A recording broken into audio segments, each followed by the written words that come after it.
안녕하세요. 반갑습니다. 여러분들과 함께 국가공인 재경관리사 자격시험 원가관리 회계를 같이 공부할 최평국 회계사라고 합니다. 저희가 강의를 본격적으로 시작하기에 앞서 몇 가지 안내사항을 말씀드리겠습니다. 첫 번째, 여러분들에게 저는 예습을 강요하지 않습니다. 당연히 기본 이 강의 시간에만 충실하게 집중력을 가지고 따라오신다면 합격이라는 결과물은 크게 어려움이 없다. 그렇기 때문에 예습을 먼저 한다.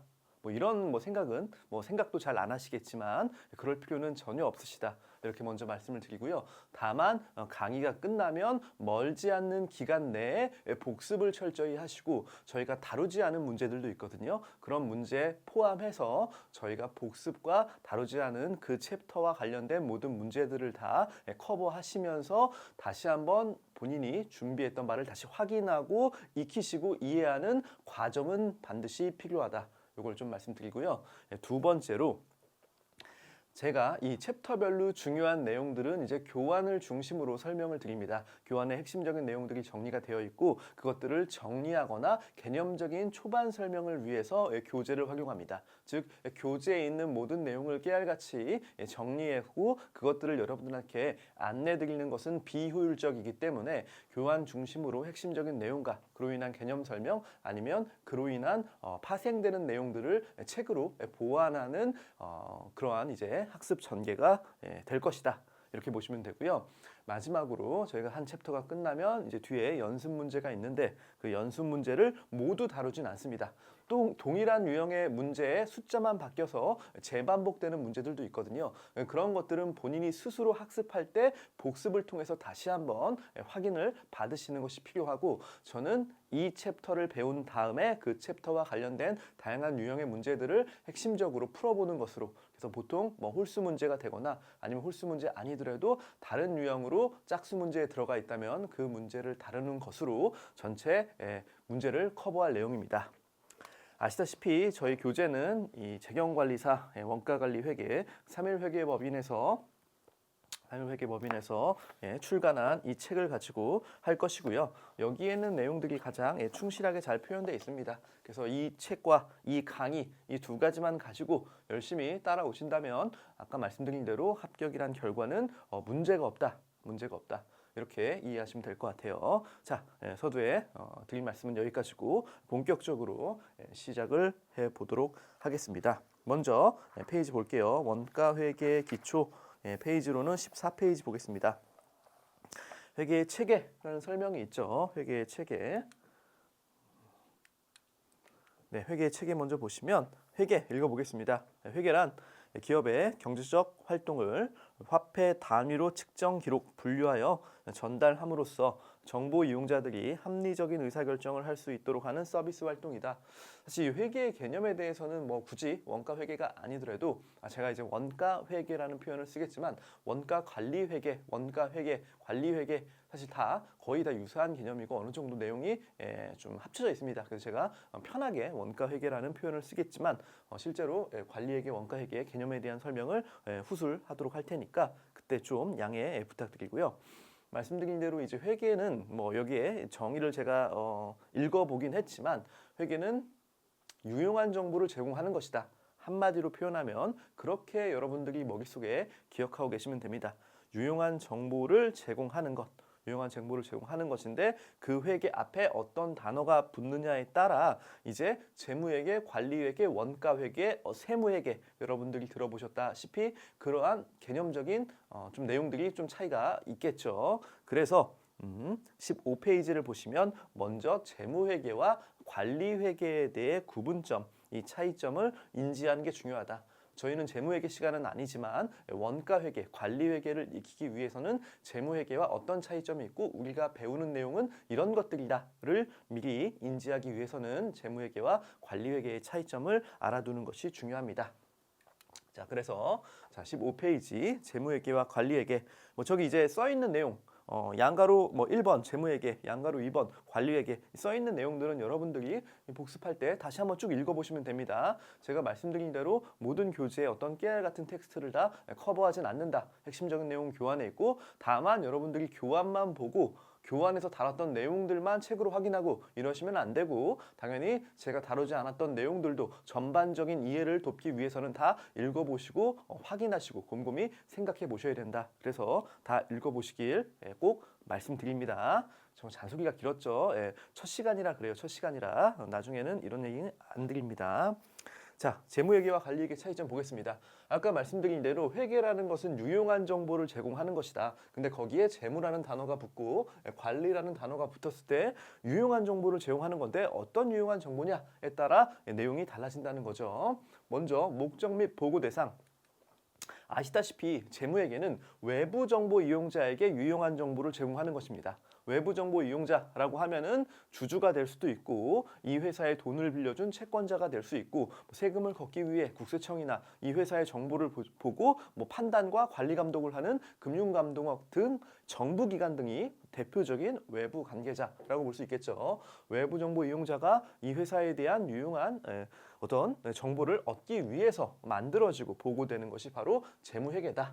반면에 관리회계는 내부 정보 이용자에게 유용한 정보를 제공하는 것입니다. 내부 정보 이용자의 대표적인 예시 누군가요? 사장님, 회사의 사장님을 들 수 있다. 대표이사.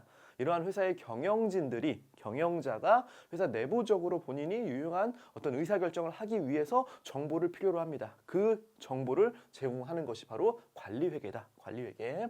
자, 두 번째, 준거 기준. 이건 이제 약속 같은 건데, 자, 외부 정보 이용자랑 소통을 하려면 뭐예요? 약속이 필요하다. 약속 없이 내가 임의대로, 내 마음대로 정보를 작성해서 제공하면서 야, 이거 보세요. 우리 회사 잘 나가요. 이렇게 얘기하면 분식회계, 사기 부정 이러한 이슈가 노출될 수 있다는 것입니다. 예를 들어 우리 회사 매출액이 10억밖에 안 되는데 갑자기 내 마음대로 100억이다, 1000억이다 매출액을 부풀려서 공시를 하게 되면 그걸 보는 외부 정보 이용자는 의사결정에 혼란이 있을 수 있겠죠. 그래서 의사결정자인 외부 정보 이용자가 우리 회사를 유용한 정보를 제공받기 위해서 어떤 항목은 우리가 이런 계정 과목, 이러한 기준에 따라 작성된 결과물을 이런 형태로 공시를 합니다. 이런 형태로 제공을 합니다. 이렇게 약속이 있어야 된다는 거죠. 그래서 여러분들이 재무회계를 어려워하는 이유 중에 하나가 이 약속을 배워야 되기 때문에 약속 자체가 말씀드린 대로 약속, 이 회계는 뭐예요? 유용한 정보를 제공하는 것이다. 이것도 있지만 다른 말로는 기업의 언어라는 표현을 쓰죠. 기업의 언어다. 여러분들이 외국어를 공부할 때를 생각해 보세요. 영어 단어 다 외우고 문법 외우고 스피킹, 리딩 거기에 맥락을 읽어야 되고 이런 내용들이 좀 절대적인 시간을 필요로 하죠. 그렇게 순수하게 직관적으로 모든 것들을 한 번에 팍 알아들을 수 있는 상황은 아니다. 그래서 단어를 외우는 게 힘든 겁니다. 예를 들어 이 약속을 이 펜인데 이 펜이라고 생각하지 않고 요거를 책이라고 부르자 이렇게 얘기하면 안 된다는 거죠. 얘를 펜이라고 불러야지 상대방 외부 정보 이용자도 아 이건 펜이구나. 그 펜에 대한 기능과 의미를 이해해서 그 펜에 얼마가 써져 있다. 이 금액을 보고 해석을 할 수 있다는 겁니다. 근데 이거를 마치 나는 책이라는 표현을 쓰면서 외부 정보 이용자에게 회계 정보를 제시하면 혼란이 올 수 있겠죠. 외부 정보 이용자는. 그래서 외부 정보 이용자와 이 회계 정보를 만드는 내부인 회사와 서로 소통, 어떤 방식으로 만들 건지 정한 것이 바로 약속이라는 거죠. 너무 이제 사실 다른 내용을 좀 길게 설명했죠. 일반적으로 인정되는 회계 준칙이라고 해서 Generally Accepted Accounting Principle의 약자죠. 그래서 GAAP이라는 표현을 씁니다. 그래. 여기 쉬워. 외부 정보 이용자랑 소통하는 거니까. 자, 두 번째. 그러면 내부 정보 이용자랑 회사랑 소통을 하려면 어떤 약속이 있어야 되냐? 그렇지 않다는 거죠. 원칙 같은 게 필요 없다. 왜요? 경영자가 원하는 정보, 그때 경영자의 어떤 필요성에 맞게 창출되고 분석된 정보를 제공받으면 되기 때문에 아무런 원칙이 필요 없죠. 이런 거죠. 예를 들어 현대자동차 매출이다. 그러면 이제 공시되는 재무제표 저희가 다트라는 금융감독원 시스템에 들어가서 현대자동차 검색해서 그 매출액 손익계산서를 보실 수 있습니다. 거기에 매출액이 얼마 줘 뭐 이렇게 써 있겠죠. 그 금액 한 줄로 써 있죠. 외부 정보 이용자는 1년 동안 2022년 귀속 전체 매출에 대해서 이 공시 금액이 한 줄로 써져 있구나. 요 정도 파악하지만 물론 이거를 경영자 입장에서도 당연히 의미 있는 정보긴 하죠. 하지만 경영자가 알고 싶은 건 그냥 이 현대자동차 이름으로 창출된 매출이 아니라 모델별 매출액, 지역별 매출액, 국가별 매출액, 공장별 매출액, 그로 인한 원가 금액을 따른 손익 분석을 하고 싶은 거예요. 그래야 이 회사, 이 모델이 몇 대 팔렸고 그거로 남는 이익은 얼마고 영업이익률은 얼마니까 우리가 이 모델 판매에 좀 더 주력해야겠다. 저 모델 판매에 주력했다고 마케팅비를 많이 썼는데 실제로는 그거 대비 효과가 없고 마진도 적다더라. 이익률도 적기 때문에 저 모델 매출 판매에 힘쓰지 말고 요 모델 매출 판매에 앞으로는 힘쓰자. 이 지역에는 이 매출의 반응이 좋으니까 원인을 분석해서 이거를 더 띄우기 위해 그 노력을 좀 더 기울이자. 이러한 의사결정을 하는 게 궁극적으로 회사 매출 증진과 영업이익 증진에 큰 역할을 한다는 거죠. 그런 정보를 얻기 위해서는 특별한 원칙이라는 게 필요 없겠죠. 그냥 그 경영자가 필요에 따라서 원하는 정보를 분석, 취합, 보고하는 것이 필요한 거죠. 그래서 원칙은 없다. 관리에게 입장에서 내부 정보 이용자는 회사 그 사람이 의사결정에 도움을 받기 위한 다양한 형태, 다양한 범위와 규모에 대한 정보를 원할 것이기 때문에 특별한 원칙이 없다는 얘기입니다. 자, 그 다음에 외부 정보 이용자한테 유용한 정보를 제공하는 회계인 재무회계 입장에서는 뭐예요? 보고를 하는데 회사의 모든 정보를 깨알같이 다 주면 당연히 너무 과도한 정보를 주면 우리 회사의 기밀 정보가 나갈 수가 있죠. 그 정보가 경쟁사한테도 흘러갈 수 있기 때문에 우리는 제한된 형태로 정해진 규격에 따라 재무 보고를 하는 겁니다. 그게 바로 뭐예요? 보고 수단. 이러한 수단, 장치를 통해서 이렇게 제공을 하는 거다. 우리 회사의 제한된 재무 요약 보고서를. 그걸 우리는 재무제표라고 얘기하는 겁니다. 재무제표. 5가지가 있죠. 뭐 이런 건 재무회계 시간에 배울 테니까 재무제표라는 어떤 형태를 취해서 외부 정보 이용자랑 소통하고 있다. 반면에 내부 정보 이용자에게 유용한 정보를 제공하는 관리회계 입장에서는 보고 수단 중요한가요? 중요하지 않다. 보고 수단은 뭐예요? 경영자가 원하는 형태의 보고서를 만들면 되는 거지 경영자의 의사결정을 지원하기 위해서 작성되는 재무보고이기 때문에 경영자가 원치 않는 형태로 준다거나 경영자가 필요 없는 정보를 만들어서 준다거나 의미가 없죠. 그래서 특별한 보고 수단이 있는 게 아니다. 약속도 없고 뭐 특별한 형태도 없다. 그냥 특수 목적 보고서라는 표현을 썼지만 어떠한 정형화된 형태로 제공되는 것이 아니다. 이렇게 이해하시면 됩니다. 뭐 소위 말해서 대기업에 무슨 전략팀, 그다음에 뭐 기획, 뭐 조정팀, 뭐 이런 데 있잖아요. 그런 데가 바로 약간 그 대표이사의 약간 비서실 같은 역할을 하면서 회사 그 대표님의 의사결정에 필요로 한 정보를 취합, 분석, 요약 보고하는 부서입니다. 그런 부서들이 쓰는 뭐 정형화된 레포트 양식도 있지만 대표자가 원하는 정보를 야 이런 것 좀 알아와 딱 하면 그들은 그거에 맞게 정보를 또 만들어서 보고를 하고 있다는 거죠. 특별한 형태나 양식을 요구하지 않는다. 대표자의 머릿속에 원하는 정보에 맞는 형태를 갖추는 특징이 있습니다. 자, 재무회계는 누차 말씀드린 대로 외부 정보 이용자랑 소통하기 때문에 어떤 거예요? 이 정보의 신뢰성이 무엇보다 중요합니다. 거짓말 치면 안 되겠죠. 신뢰성 있는 정보를 제공하려면 주로 과거에 일어났던 사건에 대한 회계 기준에 따라 작성된 회계 정보를 제공하는 게 맞겠죠. 과거 정보의 집계와 보고에 좀 더 포커스가 맞춰져 있다. 객관성이 유지가 되어야 되기 때문에 반면에 관리회계 입장에서는 뭐예요? 대표이사는 당연히 과거의 손익 정보, 현재의 재무 상태 정보도 중요하지만 대표이사 왜 있는 거예요? 우리 회사 성장시키기 위해 있는 거죠. 지금 임직원들 돈 많이 벌어가지고 성과급도 주고 회사를 성장시키고 잘 먹고 잘 살기 위해서 나는 지금 현재 이 회사의 최고 경영자, 책임자로 있는 겁니다. 그럼 그 사람 입장에선 과거의 정보는 왜 필요로 하는 거예요? 미래 성장을 위해 필요하는 거죠. 나는 우리 회사의 미래 성장을 위해 현재 책임자로서 현재 의사결정을 해야 되는 겁니다. 그런 상황에서 필요한 과거 정보도 취합을 해서 분석을 하고 그 다음에 현재의 과정, 현재의 상황과 미래의 어떤 경제적인 추정, 상황 변화, 시장과 경쟁 상황 이런 것들을 종합적으로 고려해서 현재 의사결정을 한다는 거죠. 아무래도 미래 관련 정보가 보다 경영자한테 목적 적합한 정보가 맞다. 내가 의사결정을 현재 해야 되는데 그 의사결정의 결과로 미래 우리 회사의 수익이 올라가거나 비용이 줄어들어야 된다. 이런 생각을 갖고 있다는 얘기죠. 미래 관련 정보 위주가 아무래도 관리에게는 보다 목적 적합한 정보다라고 볼 수 있고요. 재무회계 외부 이용자에게 유용한 정보 제공, 관리회계 내부 정보 이용자한테 유용한 정보를 제공. 그러면 원가 회계는 뭐냐? 원가 회계는 원가를 식별 계산하고 보고하는 그런 회계, 그러한 유용한 정보라고 보시면 됩니다. 원가와 관련된 유용한 정보. 이거는 회사의 원가 계산이라고 달리 부를 수 있는데요. 이러한 원가 회계는 재무회계에도 영향을 미치고 관리 회계에도 영향을 미치더라. 자, 이 원가 회계, 원가를 계산해서 보고하는 것은 재무회계에 어떠한 측면에 영향을 미칠까요?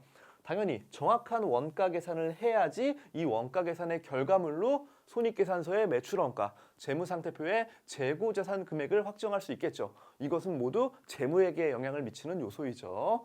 원가 계산을 정확히 해야 그러한 과거 활동의 결과로 현재 회사의 매출원가나 재고자산의 정확한 금액을 표기할 수 있다. 그런 측면에서 원가 회계가 당연히 재무회계에 영향을 미치고 있고요.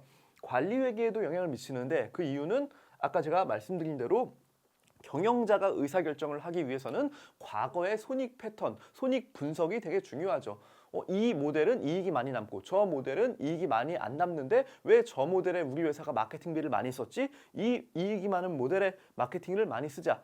이 모델을 사는 고객들의 특징이 뭐고 이 고객들은 어디에 모여 있고 어딜 가서 이 프로모션을 하면 이 매출액이 빵 터지겠구나. 이러한 분석을 한다는 거죠. 경영자의 의사결정상 그 원가 정보, 모델에 대한 수익성 분석을 위해서는 원가 정보가 필요하고요. 그 다음에 그렇게 그 부서가 그러한 모델에 대해 마케팅을 해서 좋은 성과를 얻고 수익성이 올라갔어요. 그럼 뭐예요? 이 모델을 만든 공장, 이 모델을 프로모션한 마케팅 부서, 이들한테 상을 줘야죠. 성과 평가를 통해서 충분한 보상을 함에 있어서 충분한 보상을 하기 위해서, 즉 구성원의 성과 평가를 위해서도 이러한 원가 회계가 중요하게 작용을 하고 있다. 이렇게 이해하시면 될 것 같습니다. 자, 재무회계, 관리회계, 원가회계의 특징 잘 배웠고요. 그 내용이 정리된 게 15페이지에 표 1-1에 나와 있습니다. 예, 참고하시고요. 그래서 아래 저기 원가회계 의의 읽어볼게요. 원가회계란 재무회계와 관리회계에서 필요로 하는 원가 정보를 제공하기 위해서, 아까 제가 원가회계는 재무회계, 관리회계 모두 영향을 미친다고 했다. 제조활동과 영업활동에 관한 원가 자료를 확인, 분류, 집계하는 회계 분야이다. 즉 원가회계는 재무상태표상의 재고자산가액을 결정하고 손익계산서상의 매출원가를 결정하는 데 필요한 원가를 제공할 뿐만 아니라 계획과 통제, 의사결정에 유용한 원가 자료도 제공하는 중요한 회계 분야이다. 원가를 잘 알아야 재무회계도 잘하고 관리회계도 잘 할 수 있다는 얘기입니다. 자, 원가 회계 위치 16페이지 표 여기 교환에 나와 있는데요. 자, 그냥 한 번만 간단히 보고 넘어갈게요. 회계, 유용한 정보를 제공하는 것인데 이게 특정 시점에 재무 상태를 보여주는 건 재무상태표죠. 그 다음에 손익계산서는 뭐예요? 일정 기간 동안의 경영 성과를 보여주는 거죠. 이 두 가지로 구분이 되면 재무상태표에는 자산, 부채, 자본이 있고 손익계산서에는 수익과 비용이 있겠죠. 이러한 항목들을 결정함에 있어서 원가회계가 영향을 미치는 거죠. 자산의 재고자산, 그 다음에 어떤 거예요? 비용의 매출원가, 이러한 항목으로 영향을 미치고 있다. 이렇게 이해하시면 좋을 것 같습니다. 자, 원가회계 영역, 원가회계의 영역. 아까는 회계의 위치라는 표현으로 그냥 나와 있는 표를 좀 설명드린 거고요. 원가회계의 영역은 이렇게 보시면 되죠. 원가회계는 크게 이렇게 제품 원가 계산, 계획과 통제, 의사결정 이렇게 있다. 그러니까 원가회계라는 표현을 썼지만 여기서는 크게 보면 원가관리회계를 그냥 합쳐서 있는 개념을 원가회계 네 글자로 표현한 겁니다. 여기 보시다시피 계획과 통제, 의사결정은 뭐예요? 관리회계의 영역이다. 관리회계 영역. 단순하게 제품을 계산하는 것, 제품의 원가를 계산해서 공시하는 것, 매출원가와 기말 재고자산으로 공시하는 것은 재무회계, 외부 정보 이용자랑 소통하는 주요 정보이죠. 이러한 정보를 제공하는 것은 재무회계고, 계획과 통제, 의사결정, 이건 뭐예요? 의사결정은 아까 말씀드린 대로 경영자가 우리 회사 잘 먹고 잘 살게 하려고 현재 의사결정하는 거죠. 회사가 갖고 있는 자원은 유한하기 때문에 어디에 써서 최고의 결과를 내기 위해서 의사결정이 필요한 것이고, 그런 것들을 함에 있어서 사전에 계획하고 잘 되는지 통제하고 그 결과물을 통해 구성원들을 평가하고, 이런 항목들이 바로 계획과 통제와 관련된 분야입니다. 제품 원가 계산은 여기 글자 써 있는 그대로 의미를 담고 있고요. 이렇게 원가 회계 영역까지 살펴봤습니다.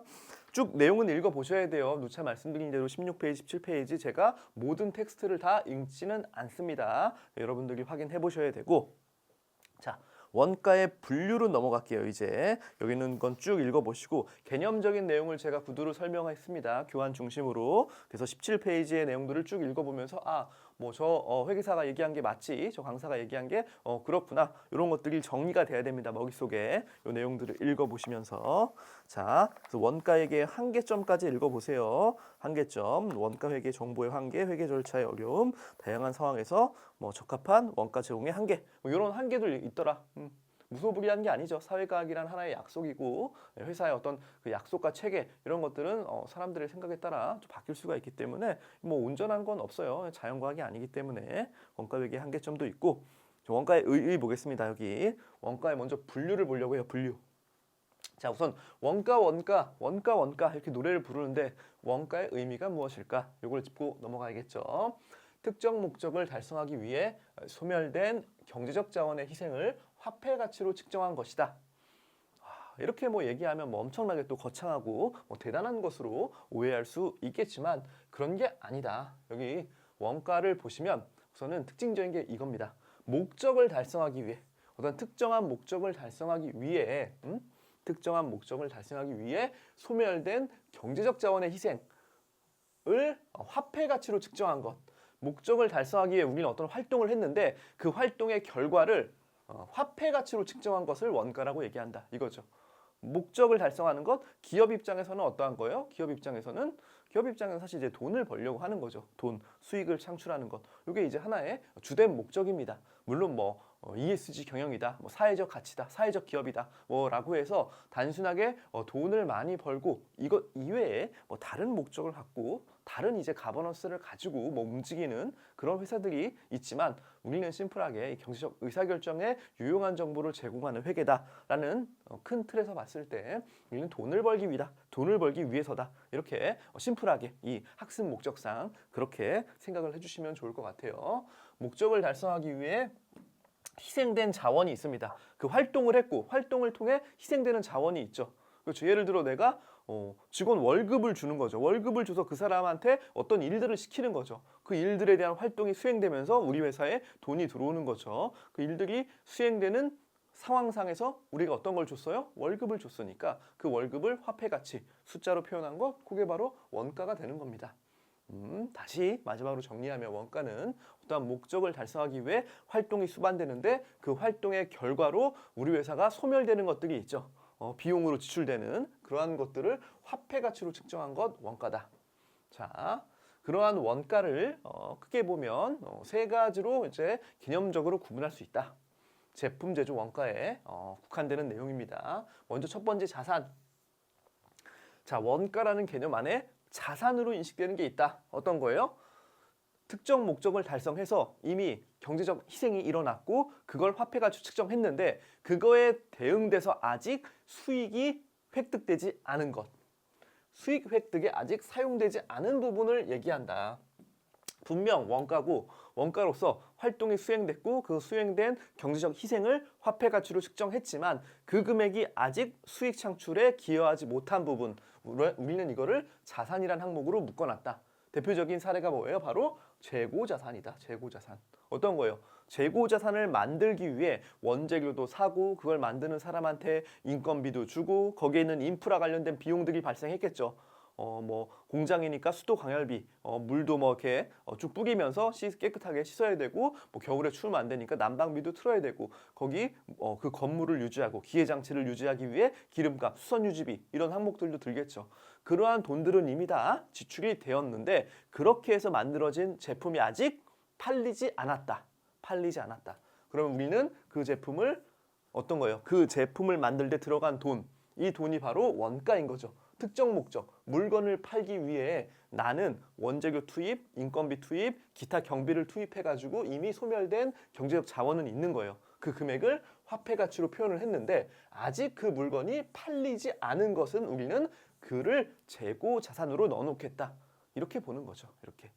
아직 수익 창출에 기여하지 않았던 항목. 원가 안에서 수익 창출에 기여하지 않았던 항목을 우리는 재고 자산, 자산이란 항목으로 우선은 계상을 해놨다가 나중에 물건이 팔리면서 그게 어떻게 되는 겁니까? 매출 원가로 비용 처리된다. 뭐 이러한 항목은 수익 비용 대응 원칙이라는 어떤 큰 틀에서 여러분들은 재무회계 때 많이 내용을 배우실 겁니다. 재무회계 강의를 통해 파악을 해 보시고요. 자, 그러면 수익 창출에 기여하면서 사라진 것, 우리는 그걸 뭐라고 얘기한다? 그걸 이제 비용이라고 얘기한다. 비용이라고.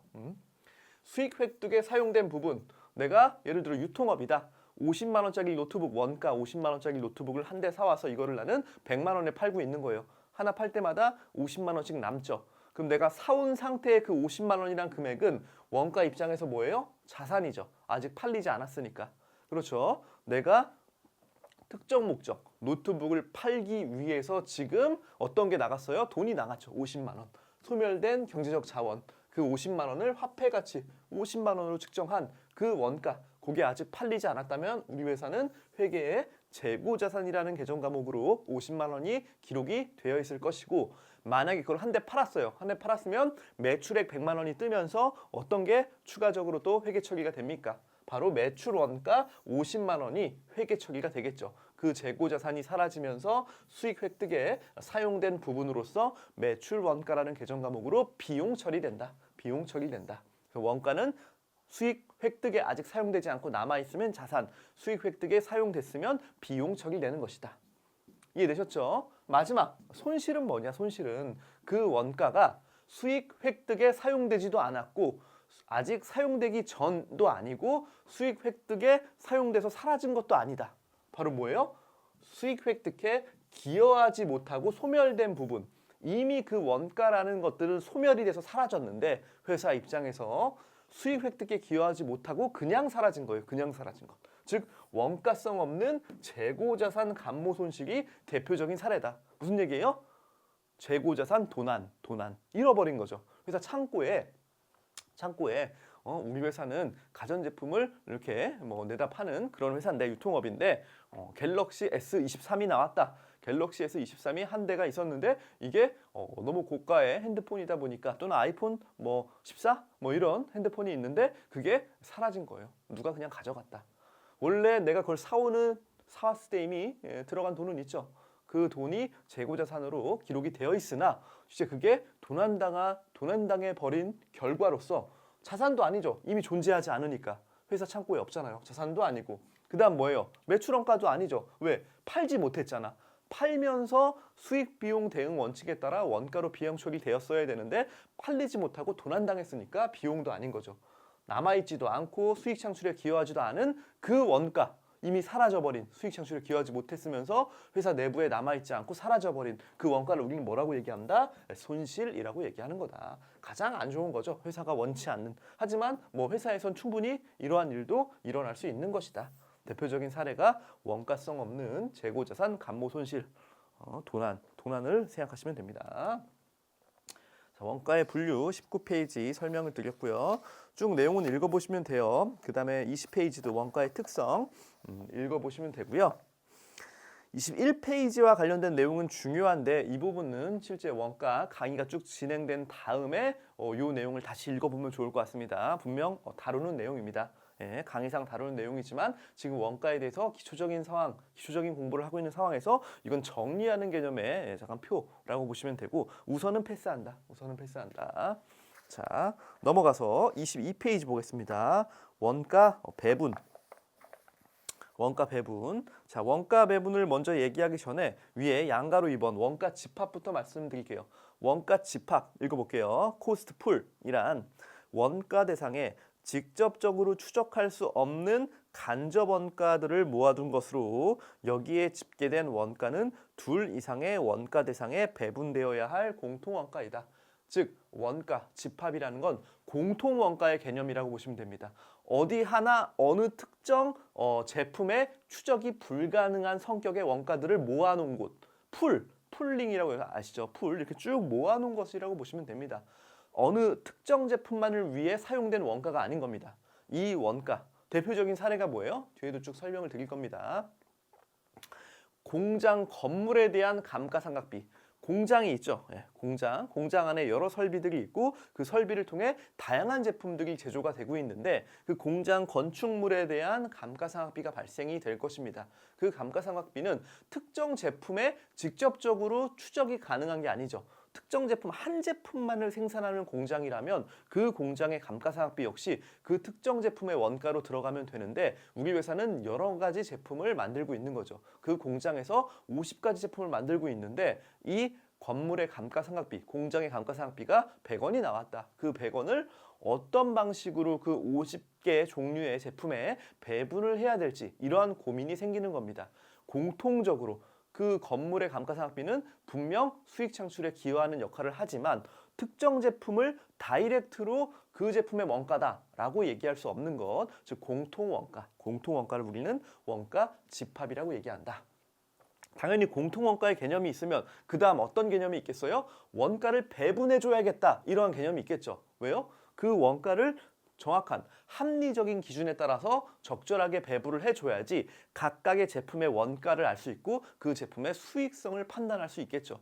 이 제품 팔아서 얼마 남아? 이 제품을 많이 팔았더니 우리 회사는 이 정도 손해야, 이 정도 손실이야. 이런 의사결정을 함에 있어서 제품을 만드는 원가 계산이 중요한데 말씀드린 대로 직접적으로 그 제품을 만드는데 다이렉트로 들어간 원가, 이걸 우리는 이제 추적 가능성이라는 표현을 쓰는데 추적이 불가능한 원가들을 모아놓은 것을 우리는 원가 집합이라고 얘기하고 그 원가 집합에 모여져 있는 원가를 우리는 뭘 해야 된다? 배분을 해야 된다. 배분. 그래서 원가 배분이란 원가 집합에 집계된 간접 원가라는 표현을 씁니다. 간접 원가, 직접 원가, 간접 원가 이 두 가지를 나누는 기준은 추적 가능성, 추적이 가능하면 직접 원가, 추적이 불가능하면 간접 원가. 뒤에서 다시 한번 중요한 개념이기 때문에 또 설명을 드릴 거예요. 추적이 불가능한 간접 원가를 일정한 배분 기준에 따라 원가 대상에 배분하는 과정. 원가 대상의 대표적인 예가 뭐예요?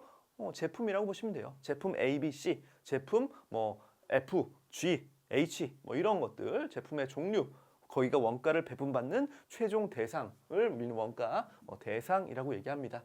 즉 결론적으로 말씀드리면 원가 배분은 뭐냐? 원가를 저 제품에 직접적으로 추적 집계할 수 없는 공통원가를 모아놓고 이 공통원가를 우리는 원가 집합이라고 얘기하고 얘를 각각의 제품에 합리적인 방법으로 원가를 배분하는 것, 원가를 배분하는 과정, 원가 대상에 원가를 배분하는 과정을 우리는 원가 배분이라고 한다.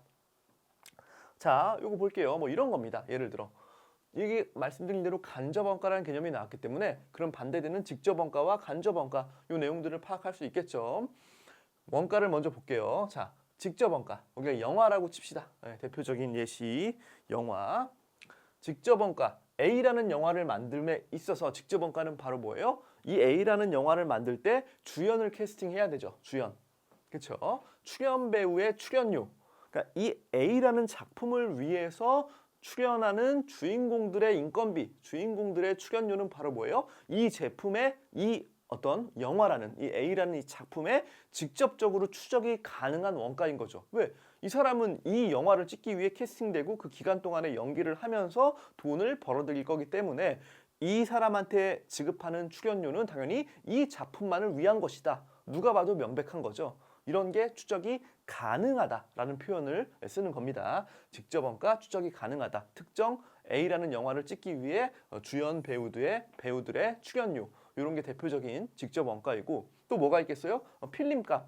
이 제품만을 위해 찍으려고 사둔 필름. 이건 바로 뭐예요? 바로 이 필름에 대한 원가는 당연히 이 제품에 직접적으로 추적이 가능하죠. 이 영화에 직접적으로 추적이 가능한 것이다.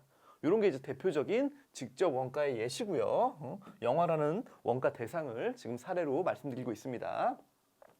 반면에 간접 원가는 공통 원가의 개념이다. 이 제작사에서 A라는 영화와 B라는 영화를 지금 동시에 찍고 있는데 A라는 영화, B라는 영화를 동시에 찍고 있는데 그 영화를 찍는데 들어가는 촬영 장비, 카메라, 그 다음에 더미집 왔다 갔다 이렇게 공중에서 날고 또 공중에서 아래로 찍는 드론 같은 거, 드론 영상으로 쭉 찍겠죠, 영화를. 그러한 기계들, 그 기계들에 대한 감가상각비는 A 영화를 찍는데도 사용하고 B 영화를 찍는데도 그 장비들을 사용하고 있기 때문에 그 장비의 감가상각비는 바로 뭐다? 공통원가다. 누구 하나 직접적으로 추적이 가능한 상황이 아니고 공통적으로 발생하는 원가인 거죠. 이러한 간접 원가는 바로 뭐다? 원가 배분의 대상이 되는 거다. 각각의 작품들로. 예를 들어 여기 보시면 아까 말씀드린 대로 직접 원가는 이 원가 대상에 다이렉트로 추적이 가능하다는 거죠. 예? 영화 지금 실미더와 왕의 여자를 찍고 있다. 이 회사가, 이 영화 제작사가 실미더와 왕의 여자 이 두 가지 영화를 지금 찍고 있는 거예요. 당연히 여기 실미더에 출연하는 사람이 기역이고 여기는 니은이면 니은의 출연료는 여기에 직접적으로 추적이 되는 거고 기역의 출연료는 직접적으로 실미더에 추적이 가능한 거죠. 요거는 원가 배분이라는 개념이 없는 겁니다. 다이렉트로 직접적으로 추적이 가능하기 때문에 저 영화의 원가로 귀속시키면 되는 거죠. 반면에 자, 촬영기계의 감가상각비는 당연히 이 촬영 장비를 통해 이 영화도 찍고 이 영화도 동시에 찍고 있기 때문에 이렇게 원가를 배분해 주긴 해야 되는데 얘는 뭐예요? 원가 배분 기준을 가지고 배분을 합리적으로 해야 된다. 직접적으로 이 기계가 특정 영화만을 위해 쓰인 게 아니다 보니까 공통적으로 쓰인 그 장비의 감가상각비를 어떤 기준으로 배분할 건지에 대해서는 고민이 필요한 영역이다. 고민이 필요한 영역이다. 이런 걸 이제 원가 배분이라고 보시면 될 것 같습니다. 자, 원가 배분 양가로 3번 했고요. 조업도는 뒤에 다시 한번 설명을 드릴 거예요. 원가 동일, 원가 행계 관련 범위.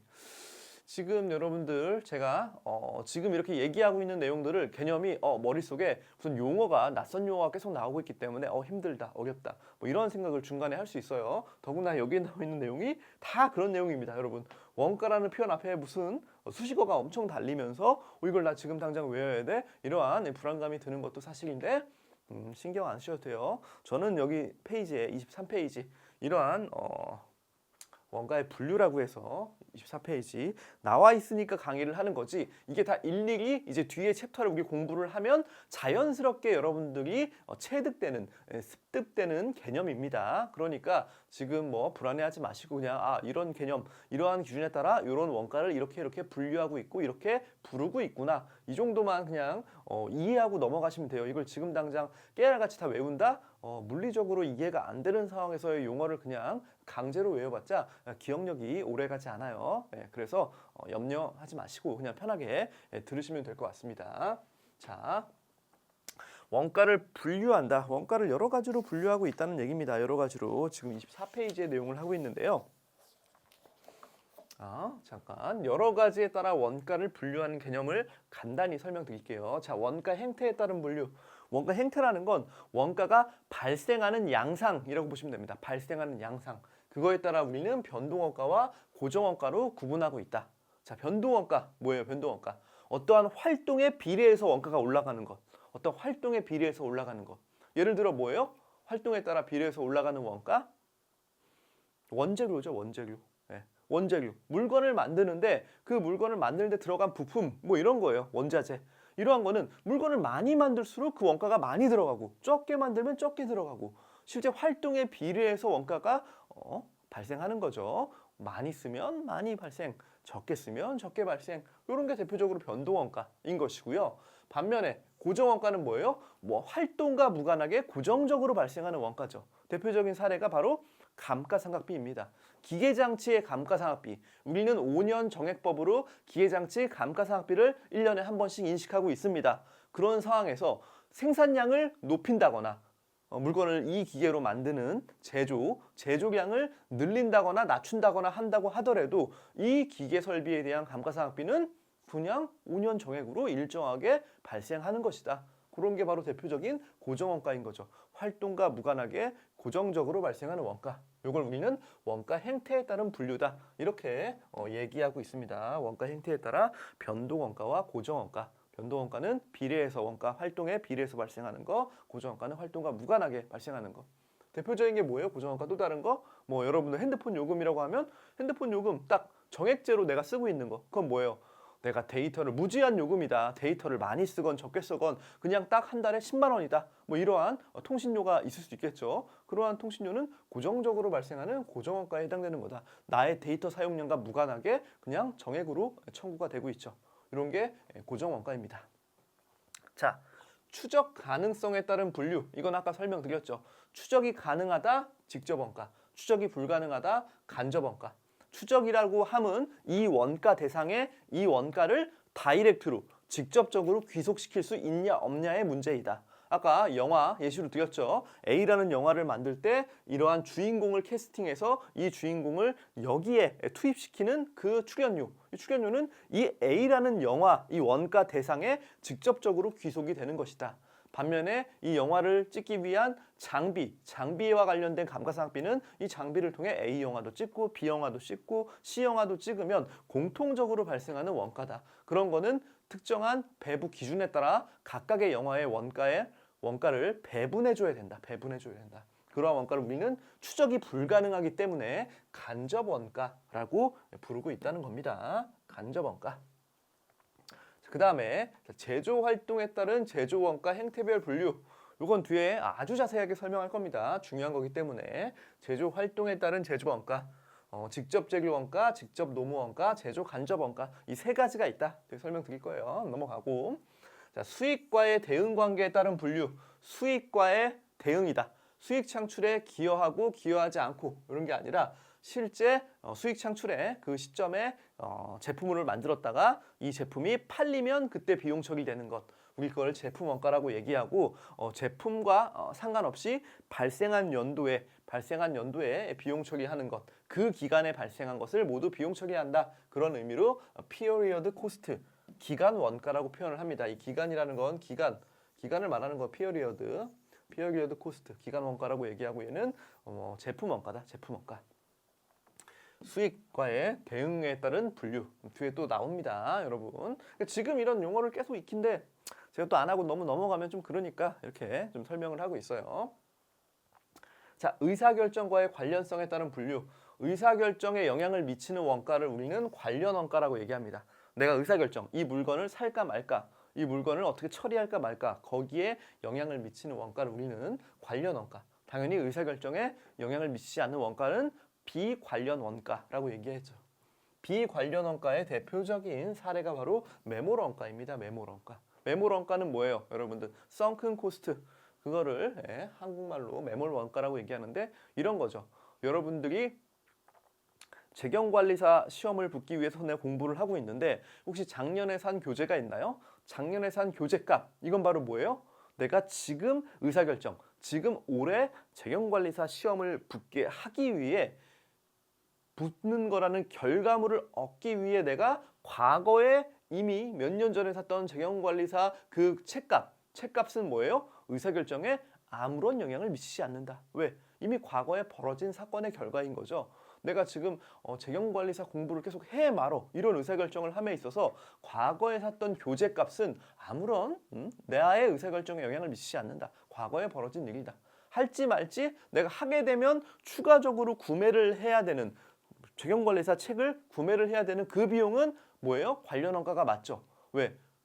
하기로 공부를 마음 먹었어. 그러면 그 비용은 지출이 될 거니까. 만약에 하기로 하지 않겠다 이렇게 결론을 내면 그 비용은 지출이 되지는 않는 거죠. 이렇게 내가 의사결정에 영향을 미치는 원가들은 관련 원가라고 얘기하는데 과거 몇 년 전에 샀던 재경관리사 그 교재값은 뭐예요? 관련이 없다. 매몰 원가.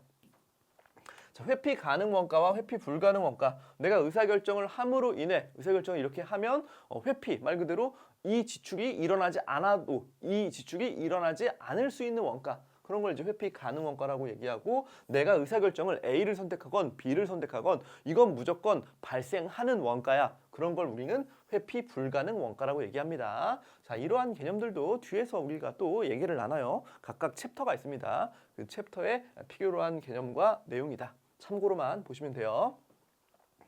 자산과의 관련성에 따른 분류. 이건 아까 이미 말씀드렸죠. 미소멸 원가와 소멸 원가. 그렇죠? 내가 수익 창출. 아까 원가는 뭐라고 했어요? 특정 목적을 달성하기 위해 어떤 거예요? 경제적 희생이 따르는데 그 경제적 희생을 화폐 가치로 표현한 것. 이 원가였는데 이 원가가 아직 수익 창출에 대응하지 못하고 남아있는 것. 이거 우리는 미소멸 원가다. 아직 소멸되지 않은 상태. 그 다음에 수익 창출에 기여하고 소멸된 것. 이거 바로 뭐예요? 우리는 비용이라고 부른다. 비용. 대표적인 사례가 매출 원가. 얘기했죠. 이미 우리 회사에서 사라졌는데 수익 창출에 기여하지 못하고 사라졌어. 그건 바로 뭐예요? 손실. 대표적인 게 재고자산 감모 손실, 원가성 없는 재고자산 감모 손실. 이건 도난당했다고 아까 말씀드렸죠. 그런 건 뭐예요? 소멸은 되었죠. 소멸 원가는 맞는데 수익 창출에 기여하면 매출 원가, 수익 창출에 기여하지 못하면 손실로 인식된다. 수익 창출에 기여하지 아직은 않은 상태로 소멸되지 않고 회사에 남아있다. 그걸 우리는 미소멸 원가. 이해되셨죠? 미소멸이냐 소멸이냐 구분하는 사례 말씀드렸고, 자, 통제 가능성에 따른 분류, 통제 가능 원가와 통제 불가능 원가, 통제 불능 원가가 있다. 통제 가능 원가라는 건 이게 구분 손익, 이게 이제 회계 단위에 따라 발생되는 뒤에 관리 회계의 개념입니다. 의사결정에 따라 내가 A라는 걸 선택했어. 선택함에 따라 따라오는 비용들, 이런 건 이제 통제가 가능한데 내가 A를 선택하건 B를 선택하건 그거와 무관하게 그냥 통제 불능, 나의 의사결정과 무관하게 우리 회사한테 원가가 귀속되는 것. 이게 통제 불능 원가입니다. 이런 거는 회계 중심점이라는 이제 챕터 뒤에 나오거든요. 책임회계 분야에서 다시 한번 상세히 설명을 드리겠습니다. 시점에 따른 분류 마지막. 역사적 원가, 이미 벌어진 과거의 사건에 의한 원가인 거죠. 역사적으로 이미 벌어진 일. 예정 원가는 앞으로 벌어질 일에 대한 원가. 이렇게 좀 간단히 정리해 봤습니다. 제가 좀 강약을 조절해서 설명을 드렸기 때문에 강하게 말씀드린 거는 좀 지금 좀 정리하고 넘어가면 좋을 것 같아요. 원가 분류 이렇게 했고, 자, 참고로 자, 조업도란 말이 나옵니다. 조업도 볼륨인데요. 조업도 저기 23페이지에 써 있습니다. 읽어볼게요. 기업이 보유한 자원의 활용 정도를 나타내는 수치로서 산출량인 생산량, 판매량 등으로 표시하거나 투입량인 직접 노동시간, 기계 가동시간 등으로 표시한다. 조업도는 기업이 보유한 자원을 얼만큼 활용하냐, 활용의 정도다. 많이 활용하면 조업도가 올라가고 낮게 활용하면 조업도가 작다. 이런 표현을 쓰겠죠. 근데 그러한 조업도를 어떤 사례가 있냐? 산출량인 생산량, 판매량으로 표시하기도 하고 투입량인 직접 노동시간, 기계가동시간으로 얘기한다. 산출량은 뭐예요? 그 결과물을 얘기하는 거죠. 아웃풋. 우리가 물건을 만들었어. 그럼 물건의 결과물은 생산량이 되는 거죠. 그렇죠? 그 물건을 팔았어요. 만들어진 물건을 팔았어요. 판매량도 하나의 산출물이 되는 거죠. 물건을 만들거나 팔기 위해 들어간 요소, 이걸 바로 우리는 투입량이라고 얘기하는데, 그 투입량을 많이 하면 조업도가 높다. 투입량을 작게 하면 조업도가 낮다. 이러한 표현을 쓰는 거고, 그 투입량의 대표적인 사례로 직접 노동시간. 물건을 만들려면 노동시간을 많이 투입돼야 되잖아요. 노동시간, 이게 투입량이다. 물건을 만들거나 판매하기 위한 결과물을 얻기 위해서. 기계가동시간도 기계를 많이 돌리면 물건을 많이 만드는 거죠. 그래서 기계가동시간, 노동시간 이런 거는 물건을 만들거나 판매하기 위한 투입이다. 투입활동. 그 투입량으로 조업도를 얘기하기도 하고 산출량으로 조업도를 얘기하기도 한다. 그러니까 조업도는 말씀드린 대로 그냥 이 기업이 어떤 목적을 달성하기 위해 보유한 자원을 얼만큼 활용하냐, 이건 정도를 나타내는 거고, 거기에 이제 물건을 만드는 데 들어가는 투입 기준이 있고 물건을 만드는 결과물인 생산량과 판매량이라는 개념이 있다. 요거는 그냥 조업도는 다양하게 쓸 수 있다. 이렇게 보시면 돼요. 이 말 자체에서 어떤 특정 하나만 이렇게 협소하게 해석하는 게 아니고 그것만 의미가 있다라는 게 아니고 투입량, 산출량 기준으로 다양한 예시, 지표들을 쓰면서 이런 것들을 뭉뚱그려 우리 모두 조업도다라는 표현을 쓰고 있다. 조업도 또 나중에 또 여러 번 얘기가 나올 겁니다. 자, 이렇게 해서 지금 넘어가고 원가의 분류 아까 24페이지 했고, 그 다음에 이제 원가 행태에 따른 분류라고 해서 준변동원가, 고정원가 이 얘기 하겠습니다. 자, 24페이지 볼게요. 변동원가, 고정원가는 말씀드렸죠. 어떤 거예요? 원가 행태에 따른 분류. 내가 투입을 많이 하면 결과가 원가가 많이 올라가는 거, 비례해서 올라가는 거, 이런 걸 우리는 변동원가라고 얘기하죠. 그래서 만약에 우리 회사가 여기가 조업도, X축이 조업도고 여기 Y축이 원가라고 하면 변동원가는 뭐예요? 조업도, 생산의 자원에 보유한 그 활용을 많이 하면 원가가 비례해서 올라가는 것. 뭐 아까 말씀드린 대로 이렇게 비례해서 올라가는 원재료죠. 물건이라는 아웃풋, 물건, 원가를 창출함에 있어서 원재료를 많이 넣으면 당연히 조업도가 올라간다는 뜻이죠. 자원을 많이 활용하니까 그에 따라 원재료 원가가 올라가는 것. 이게 바로 대표적인 변동 원가인 거죠. 그 다음에 고정 원가는 뭐예요? 고정 원가의 예시는 조업도, X축이 조업도고 Y축이 원가인데 기계 장치를 많이 돌렸어요. 기계 시간. 그러니까 이 기계로 인해 나오는 감가상각비가 원가인데 기계를 많이 돌렸어요. 기계를 많이 돌리면 조업도가 올라가죠. 기계 가동 시간이 올라가니까. 그렇다고 해서 원가가 비례해서 올라갑니까? 전혀 그렇지 않죠. 5년 정액법이다. 감가상각을 통해 나온 그 금액, 그거는 기계 시간을 아예 뭐 조금 돌리건 아니면 뭐 몇만 시간 엄청 많이 돌리건 고정적으로 발생하는 거다. 이런 게 이제 고정원가라는 얘기인데 여기 페이지를 보시면 25페이지 준변동원가와 준고정원가가 있습니다.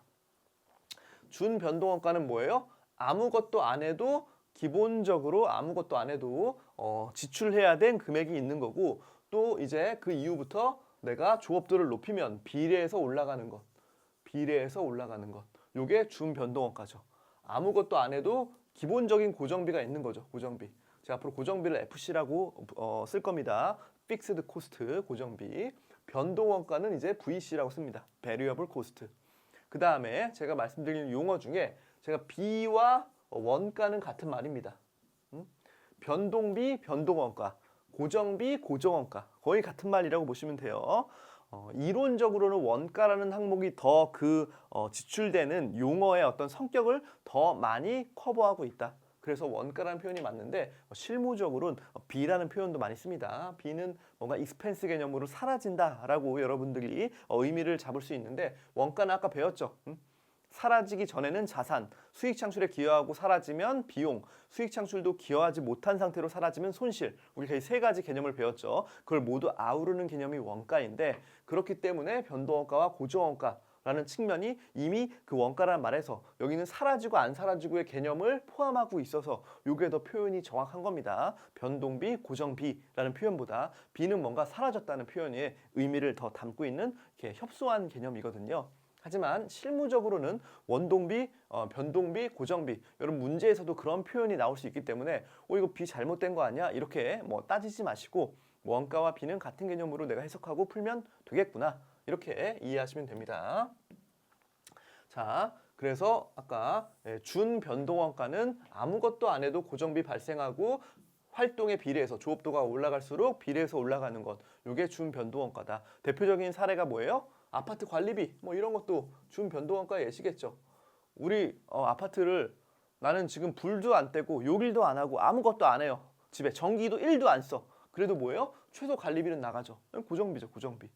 내 아파트를 지금 거주하고 있는 입장에서 아무것도 안 해도 기본적인 고정비는 있는데 거기에서 이제 빨래도 하고 밥도 하고 뭐 난방도 떼고 그러면서 전기를 쓰겠죠. 그럼 그거 사용량에 비례해서 올라가는 것.